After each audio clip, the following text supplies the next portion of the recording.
बिस्मिल्लाहिर्रहमानिर्रहीम। मैं sir Atif Arain, MSc mathematics.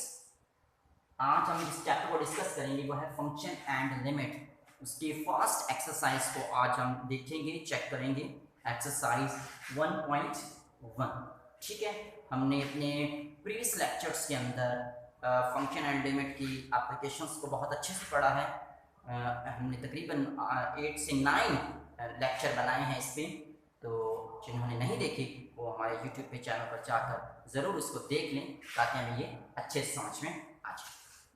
आज हमारा जो एक्सरसाइज 1.1 का फर्स्ट क्वेश्चन है, इस फर्स्ट क्वेश्चन में क्या कह रहे हैं कि let A be the set of all students in the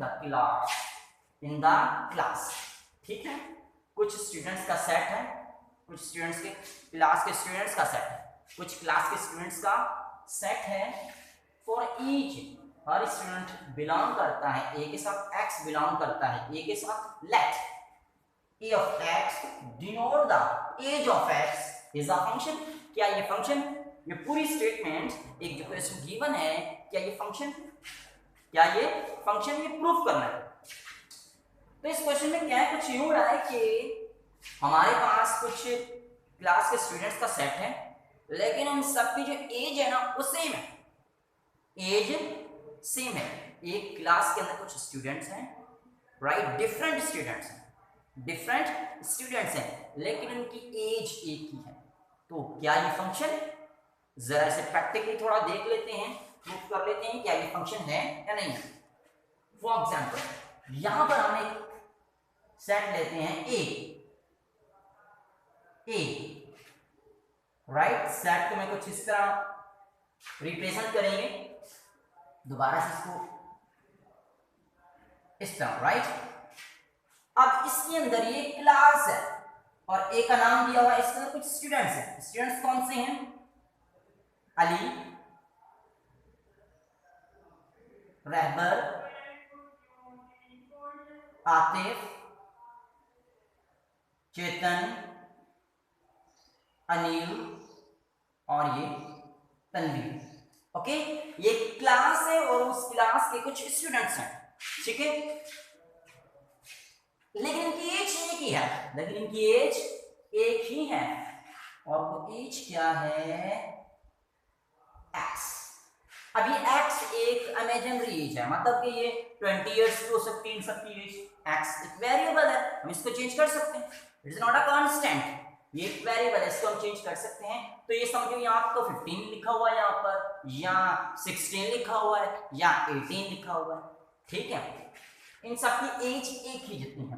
Ali की एज भी एक्स है, रहबर की एज भी एक्स है, आतिफ की एज भी एक्स है, चेतन की एज भी एक्स है, अनिल की एज भी एक्स है और तन्वीर की एज भी एक्स है, राइट।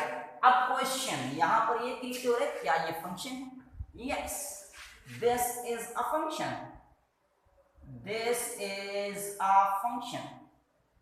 राइट। चलिए थोड़ा सा पीछे चले जाते हैं ताकि समझ में आ जाए फंक्शन था क्या, फंक्शन क्या होता है। हमने इसको क्लियर बहुत अच्छे से डिफाइन किया है, लेकिन यहां पर थोड़ी कंफ्यूजन हो रही है। अब देखिए फंक्शन में क्या था कि हमने कहा था डोमेन जो है ना ही वो रिपीट होनी चाहिए और ना ही डोमेन का कोई एलिमेंट बचना चाहिए। डोमेन हमेशा फर्स्ट चीज होती है, इससे क्या आता है डोमेन, इससे क्या आता है रेंज। मिसाल के यहां पर देखिए 1 2 3 और 4 और 5, understand, this is the function. क्योंकि डोमेन सारे यूनिक इमेज बना रही है, 1 4 के साथ, 2 5 के साथ, 3 5 के साथ। ठीक है, यहां पर 5 रिपीट हो रहा है, डोमेन तो कोई एलिमेंट रिपीट नहीं हो रहा, रेंज का एलिमेंट रिपीट हो रहा है। तो फंक्शन में रेंज रिपीट हो सकती है और जितनी मर्जी दफा रिपीट हो जाए, रेंज रिपीट हो सकती है और जितनी मर्जी दफा रिपीट हो जाए। तो ये फंक्शन है, इसे कहते हैं डोमेन, इसे कहते हैं रेंज, इसे कहते हैं इनपुट, इसे कहते हैं आउटपुट, कुछ भी कह दें आपकी मर्जी। ठीक है, तो ये फंक्शन है, इट इज या this is a function. Okay, same इसी तरह अगर यहां पर मैं लिख दूं ए और बी, यहां पर लिख दूं सी डी और ई, अब फौरन कहेंगे sir this is not a function. जी हाँ, क्योंकि आपने पढ़ रखा है इसको, इसकी आपने प्रिपरेशन कर रखी है, प्रैक्टिस कर रखी है आप लोगों ने। जी हाँ, ये फंक्शन नहीं है। अगर मैं आपसे पूछूं तो आप बता भी सकते हो। क्या बताओगे? आप कहोगे सर इसमें जो हमारी डोमेन है ये रिपीट हो रही है, लेकिन फंक्शन की कंडीशन है कि डोमेन रिपीट नहीं होनी चाहिए, डोमेन रिपीट नहीं होनी चाहिए। ठीक है, तो यहाँ पर डोमेन रिपीट हो रही है, देखिए ना, बी डी के साथ भी आ रहा है और बी ई के साथ भी आ रहा है, तो डोमेन रिपीट हो रही है, तो ये फंक्शन नहीं है, it is not function, right. इसी तरह A, B, C and D, 1, 2 and 3, right. या ये मैं आपसे पूछूंगा तो आप फटाफट बोल दोगे सर ये फंक्शन नहीं है। फंक्शन क्यों नहीं है? क्योंकि इसके अंदर डोमेन का एलिमेंट बच रहा है, ये किसी के साथ इमेज ही नहीं बना रहा।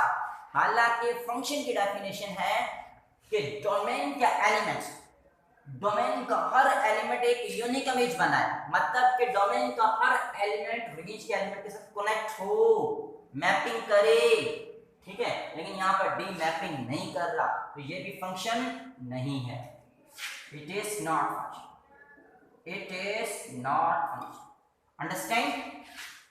अब आ रहे यहाँ पर 1 2 3, यहां पर ले लें 4, यहां पर ले लें 9, ये फंक्शन है। अब फटाफट बोलेंगे जी हाँ सर ये फंक्शन है, क्योंकि यहां पर रेंज रिपीट हो रही है, और रेंज जितनी मर्जी दफा रिपीट हो जाए, रेंज जितनी मर्जी दफा रिपीट हो जाए वो हमारा फंक्शन होता है, ये हमारा फंक्शन है, और इसे हम कांस्टेंट फंक्शन भी कहते हैं, कांस्टेंट फंक्शन, ये फंक्शन है, it is a function, is a function। ये हम ऑलरेडी कर चुके हैं, लेकिन यहाँ पर कंफ्यूजन थी, तो इस एग्जांपल से कंफ्यूजन हमें दूर हो गई होगी। इसकी एक और एग्जांपल कर रहे हैं, A B C D E F और जी, यस ये फंक्शन है। जी हाँ सर ये फंक्शन है सर, क्योंकि डोमेन का एलिमेंट नहीं बचना चाहिए, रेंज के एलिमेंट चाहे बच जाए, चाहे 1 बच जाए, चाहे 2 बच जाए, 3 बच जाए, 4 बच जाए, 5 बच जाए, नो प्रॉब्लम। इसका प्रॉब्लम नहीं है, क्योंकि रेंज की तो कंडीशन ही है कि इसके अंदर एलिमेंट्स बच भी सकते हैं और रिपीट भी हो सकते हैं रेंज के अंदर, लेकिन डोमेन के अंदर ना ही एलिमेंट बचेंगे और ना ही रिपीट होंगे, तो ये फंक्शन है, इट इज अ फंक्शन। तो इन एग्जाम्पल से ये बात क्लियर हो गई कि this is the function, this is the function, understand. तो बेटा उम्मीद है कि आप लोगों को समझ में आ गया, राइट। अब इससे नेक्स्ट जो क्वेश्चंस हैं बिल्कुल सेम एज वेल एज हैं, I am giving a homework to you, understand, and I am optimistic you can do it easily, you can do it easily, and you are good students, I know that, right? So best of luck, ठीक है बेटा। इसके अलावा अगर आपको ये समझ में नहीं आया तो हमारे YouTube पे चैनल है, ठीक है, आतिफ के नाम से, आप मेरे प्रीवियस लेक्चर वहाँ पर पढ़े हैं, आप उसे अच्छे से देखें।